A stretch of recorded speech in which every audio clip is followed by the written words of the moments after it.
Thank you. We Unitarian Universalists have the reputation for not wanting to evangelize, for staying away from anything that looks like proselytizing. I'm not sure this reputation is always deserved. Maybe we've outgrown it now. But for the next several minutes, I'll assume that at least for some of us, this could certainly include me, we feel that people should choose their own religious paths without outside assistance or interference. Or maybe we feel that we found Unitarian Universalism on our own, so they should too. If they're not clever enough to find us, do we really want them? And for good measure, we sometimes hide our churches. Evangelize, by the way, comes straight from the Greek and means to share the good news.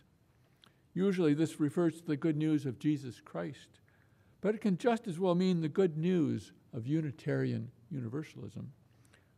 Proselytizing refers to attempting to convert someone from one religious faith to another. I'm not much interested in converting those who are content with their current spiritual home, but I would like to make our good news available for those who are seekers, who are looking for something that is missing in their lives. This morning, I'm not going to try to tell you how to evangelize, and I'm not going to urge you to the street corner to share our good news with passersby, and I won't send you door to door with our saving message. My topic, rather, is pre-evangelism. For us UUs, that might be as far as we're willing to go, pre-evangelism. So here are 6 pre-evangelical things that you can do. None of them involves your having to explain Unitarian Universalism to others. None of them requires you to invite anyone to join us. They are all quite safe. First, live in such a way that people will want to follow your example. Another way to put this could be, don't do anything that would embarrass us if people knew you came here on Sunday morning. But I like the first way better. Live in such a way that people will want to follow your example. Be the person who shows up at local government commission meetings and school board meetings. Be the person who volunteers for Planned Parenthood or Girl Scouts or Little League. Be the person who volunteers to tutor children at the library or to tutor adults learning English. Be the person who goes to Dover from time to time to talk to your representative about gerrymandering or gun control or recycling.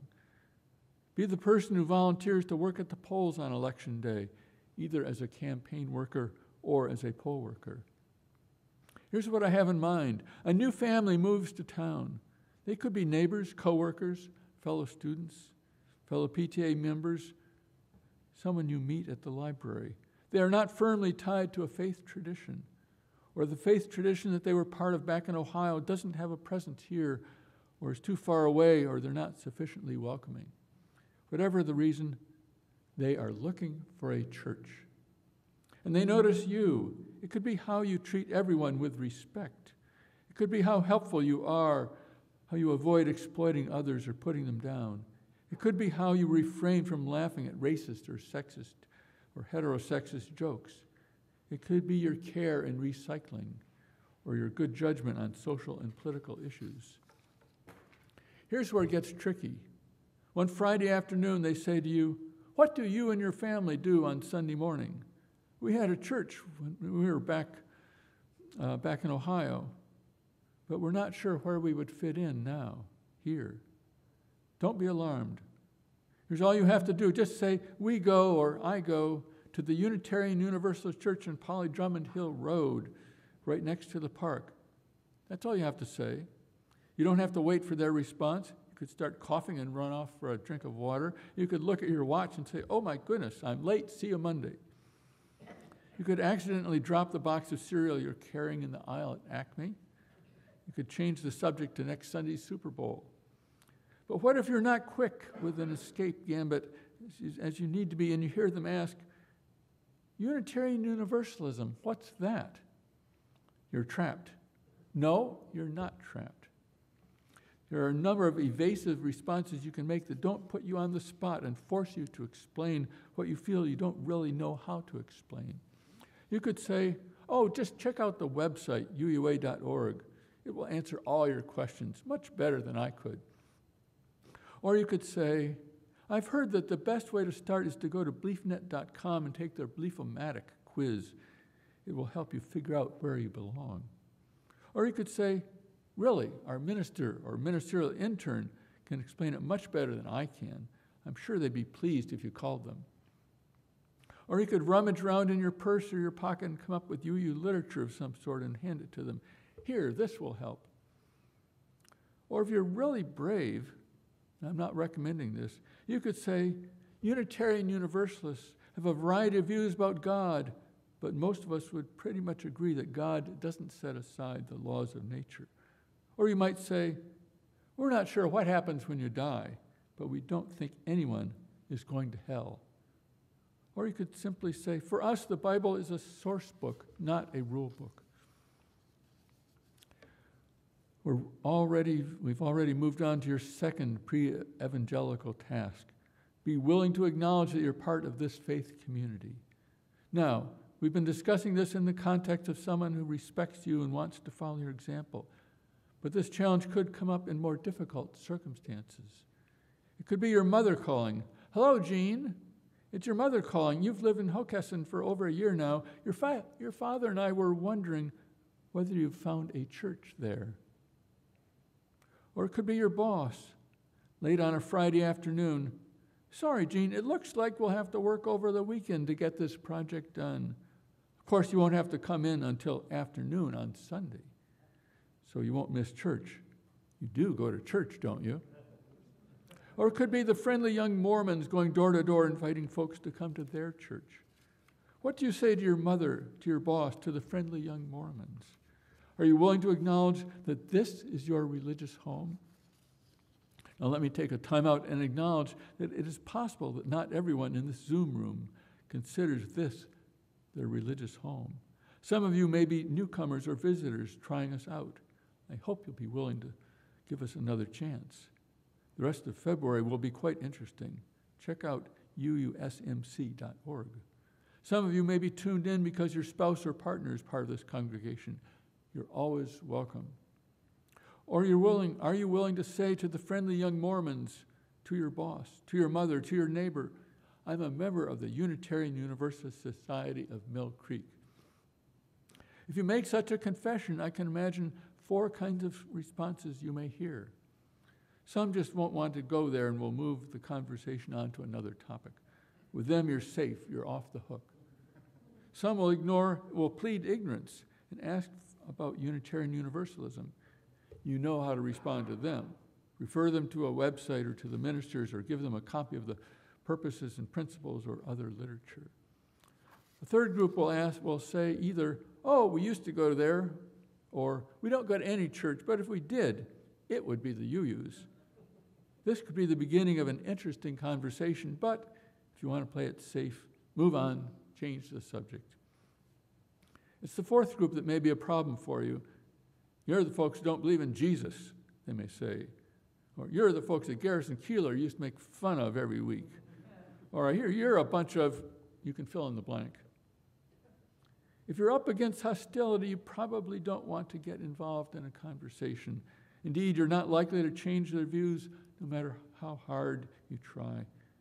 It's probably better just to let them see over the months or years that you're actually a decent human being. If you feel the need to respond, you could say something like, don't believe everything you hear, or there's more to us than that, or that hasn't been my experience. Let's move on to the third task of pre-evangelism. Listen, be a listener. Earn the reputation of being someone who will listen to others.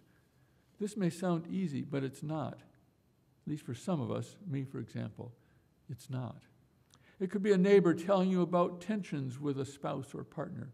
It could be a cousin sharing the challenges of living with a teenager. It could be a coworker overwhelmed with the frustrations of attempting to help a stubborn elderly parent or feckless adult child.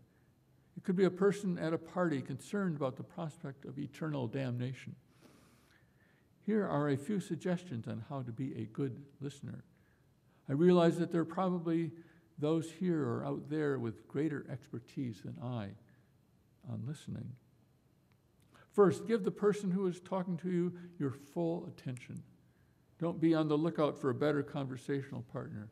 Don't let yourself be distracted by your portable electronic device. Let the other person know that you are paying attention. Let your body language tell them you're engaged with them. Ask an occasional clarifying question. Repeat back to them what you believe you've heard. Second, don't be in a rush. Let them have the time they need. On the other hand, you need to be in charge of your own time, and you need to be able to set boundaries. Let them know that you have to leave in 5 minutes. Be willing to cut off the conversation when you need to. Third, be non-judgmental. This doesn't mean that you should encourage them to believe that you approve of their affair or if they're imposing vegetarianism on their family or if they're using scarce family resources on horseback riding lessons. But they're probably judgmental enough on themselves without your help. Fourth, don't try to solve their problem for them. It's obvious to you that they don't need a fourth cat or a Las Vegas vacation. But if their problem had such an easy solution, they would have solved it by now. Finally, know when you need to refer them to someone else. You might suggest that they consider talking directly to the person they're complaining to you about, or they might need a mechanic or a doctor or a psychotherapist, or possibly they need a church or a church choir. On to item 4 on my 6-part pre-evangelism list. Tell your story. Tell your story of how you found Unitarian Universalism, or how you found this congregation, or how you came back to this faith or this congregation after a time away. Now, this may sound too much like evangelism, not simply pre-evangelism. So, here are some qualifications. First, don't tell your story unless someone asks you to. Second, don't suggest to them or imply that your story should become their story. Third, telling your story does not commit you to explaining what Unitarian Universalism is about. We've already discussed how to avoid that. But please do share what attracted you, what brought you in. It could be the music. It could be a friend, spouse, or partner. It could be the need for moral or spiritual training for a child. It could be a way to get your mother off your back. You could have been looking for the Methodist but missed the turn and found yourself here. You could have been looking for a group that would be friendly and accepting of, I'll let you fill in the blank. Perhaps you and that person next to you were looking for a compromise between the Presbyterian Church of your childhood and the Sunday morning talk shows. Here's the very much abbreviated version of my story. I'm here because of Don Van Doren, Catherine McHugh, Carrie Muller, and Vera Tilson. Moving on, the 5th item in my pre-evangelism menu is this. Put a UU bumper sticker on your car. You may consider this going over the edge. This may feel more like evangelism than pre-evangelism. But here's how you stay in your area of non-evangelical safety. Someone in the Acme parking lot says to you, I see you have a bumper sticker there that says, love is our doctrine, service is our prayer. What's that about? How do you respond? Here are 3 ways out. You could say, I have no idea. I borrowed the car from a friend. Or if you don't think you can pull that one off, try this one. I bought the car used. I have no idea what that's about.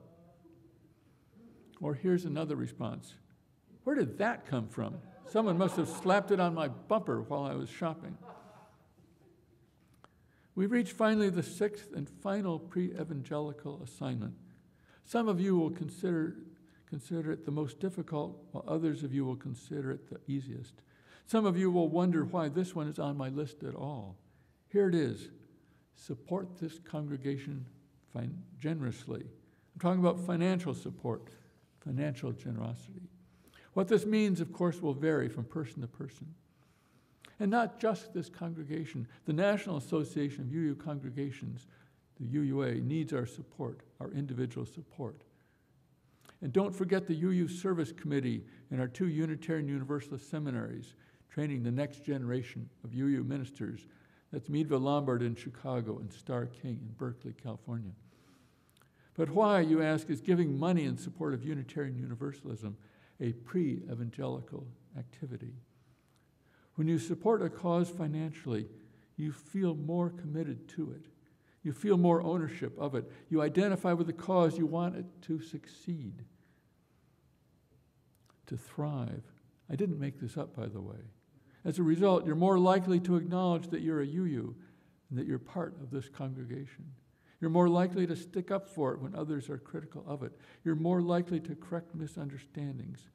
Possibly you'll even invite others to join us, of course, in a low-key, non-evangelical way. There's another side to this, perhaps the more obvious side. More money will help this congregation and other Unitarian Universalist institutions do a better job. There you have it, my short course in pre-evangelism, or in non-evangelical evangelism. To sum up, here are the 6 constructive things you can do and still avoid the label of evangelism. 1, live so that others will want to follow your example. 2, don't keep it a secret. You're being a part of this congregation, of this religious movement. 3, be a good listener. 4, tell your story. 5, put a bumper sticker on your car or on your bicycle or your canoe. 6, be generous with your financial support for Mill Creek and Unitarian Universalism generally. Amen.